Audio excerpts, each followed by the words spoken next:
Greetings, friends. Welcome back to the broadcast. I'm Shawn. Website can be found at scriptureandprophecy.com. That's where you go to find the archives, and that's where you go to support this mission of truth. Today, we are resuming our study in the Gospel according to John, and we're ready for chapters 17 and 18. The previous weeks, we had like the upper room, the supper, that kind of thing going on. Today, we're going to have first this intercessory prayer that Jesus prays, where he prays for himself, his disciples, for all believers. And then when we get to chapter 18, we have the arrest and betrayal. We have the denial, Peter denying Christ. We have Jesus brought before Pilate.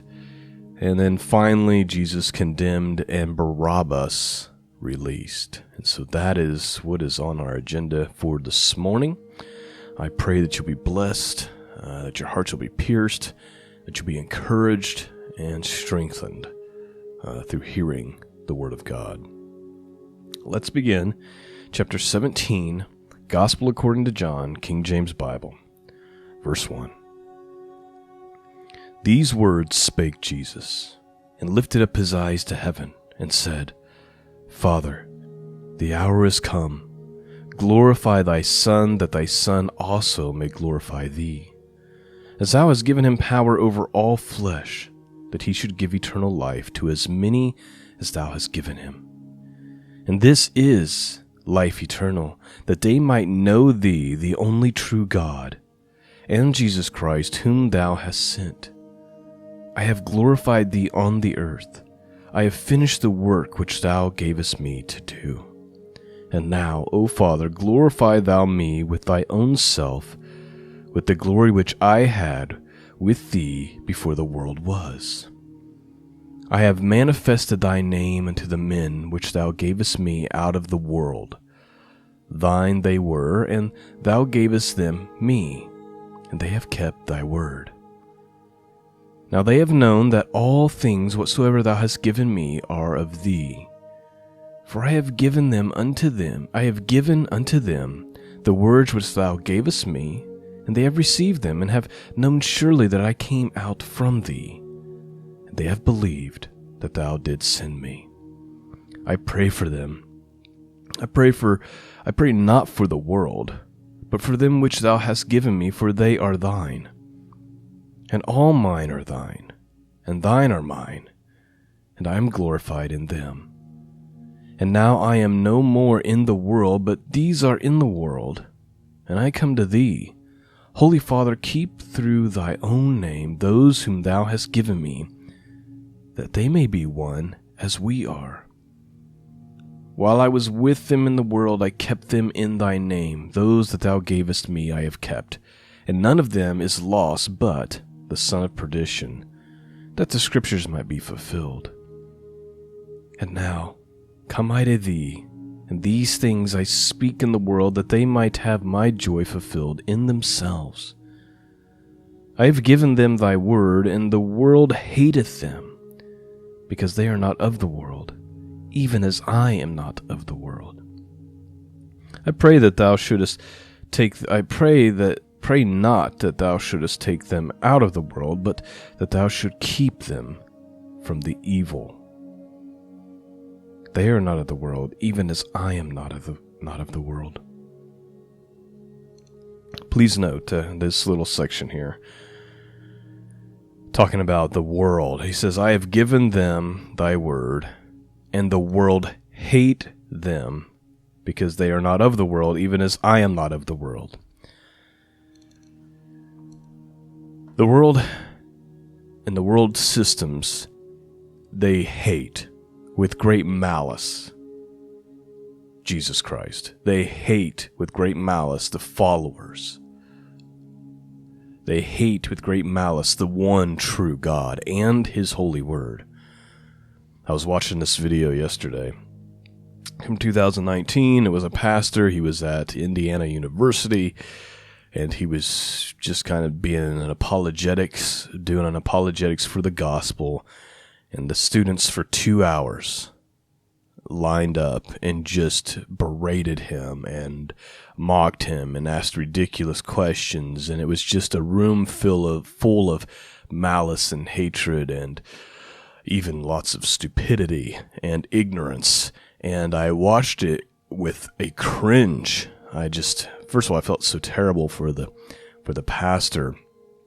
And then I also had admiration for him that he was able to be patient and kind the whole time, even though that wasn't what he was receiving.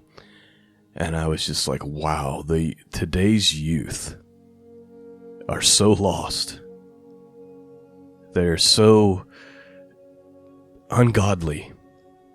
And it was just this perfect picture of how the world acts and how they act specifically towards truth as it relates to God specifically.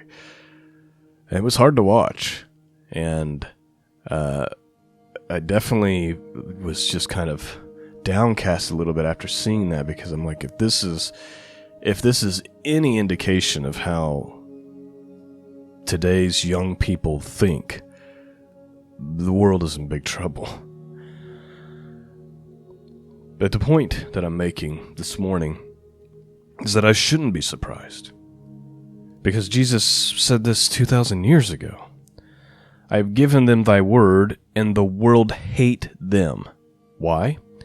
Because they are not of the world, even as I am not of the world. And then Jesus goes on to pray, not that we would be removed from the world, because we have to be a part of it and live here, but that we be kept from the evil one, as many translations will say. And the King James just says, from the evil. I pray not that thou should takest them out of the world, but that thou should keepest them from the evil. Or like I said, many translations will say the evil one, specifically meaning from Satan, from that form of evil.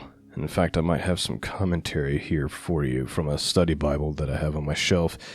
It says the reference here refers to the protection from Satan and all the wicked forces following him. Though Jesus' sacrifice on the cross was the defeat of Satan, he is still loose in orchestrating his evil system against believers.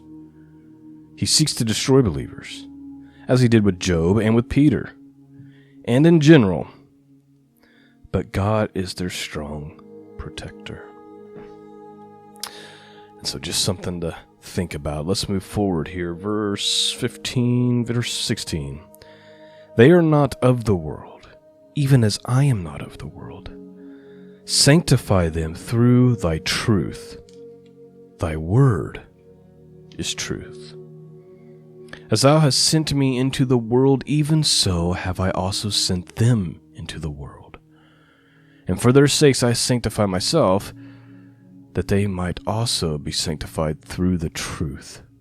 Neither pray I for these alone, but for them also which shall believe on me through their word, that they may all be one, as thou, Father, art in me, and I in thee, that they also may be one in us, that the world may believe that thou hast sent me.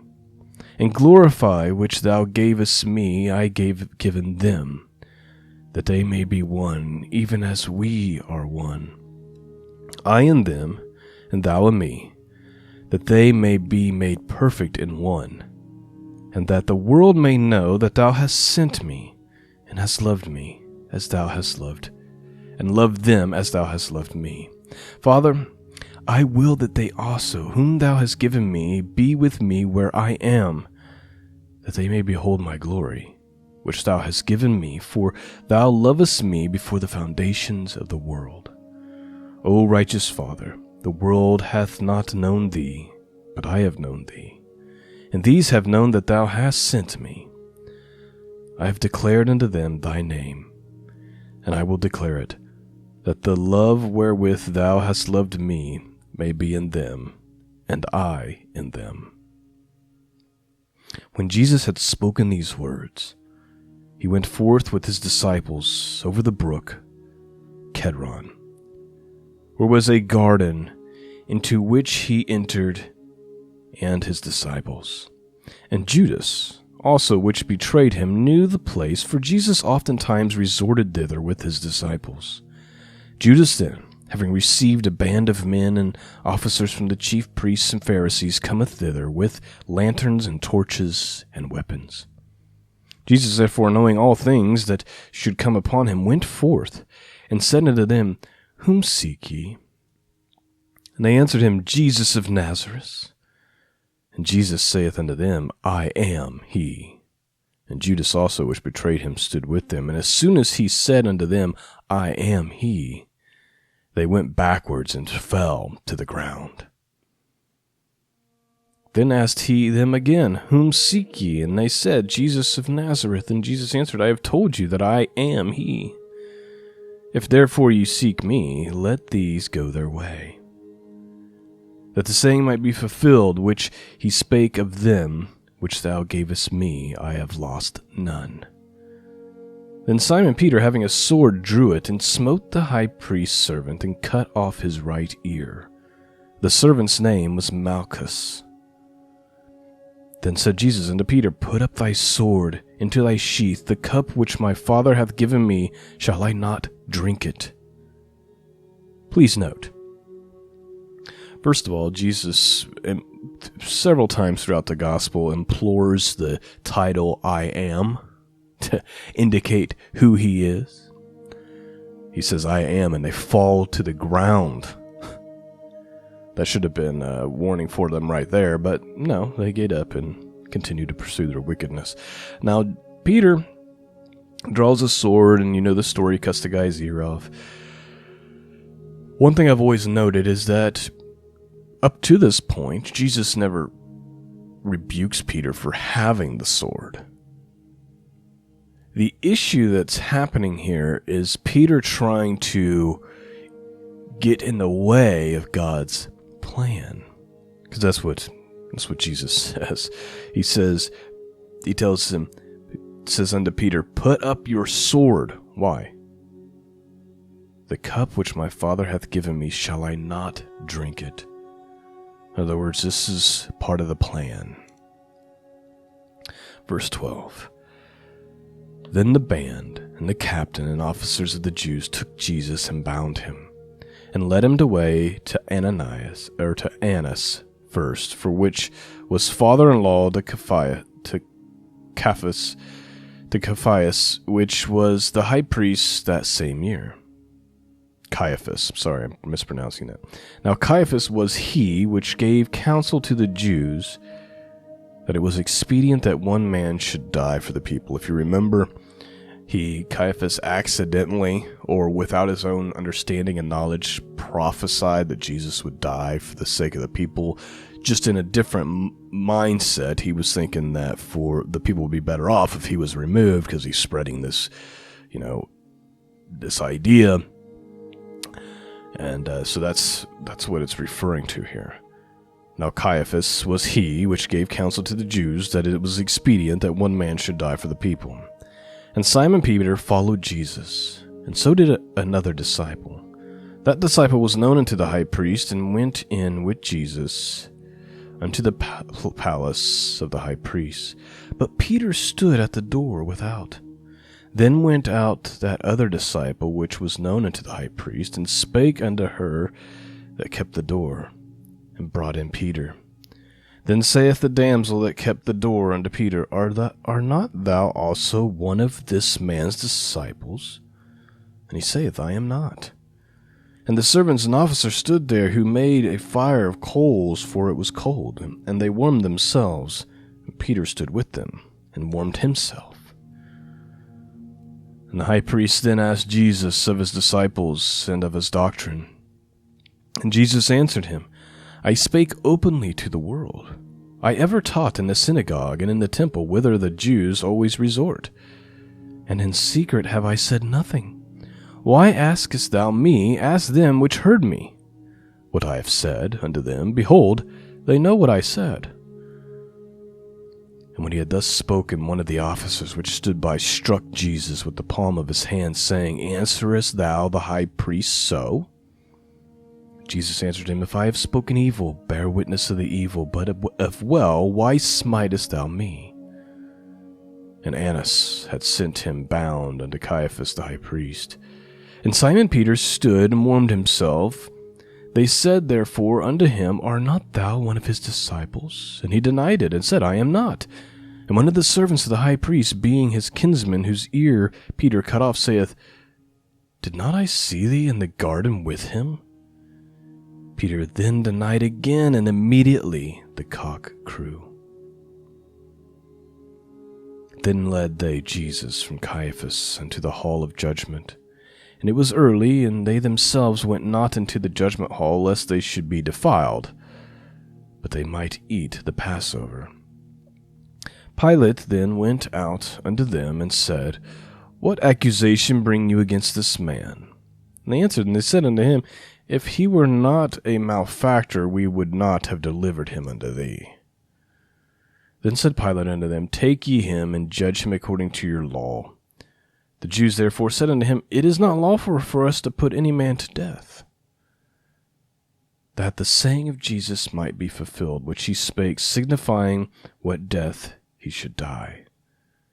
Then Pilate entered the judgment hall again, and called Jesus, and said unto him, Art thou king of the Jews? Jesus answered, Sayest thou this thing of thyself, or did others tell it thee of me? And Pilate answered, Am I a Jew?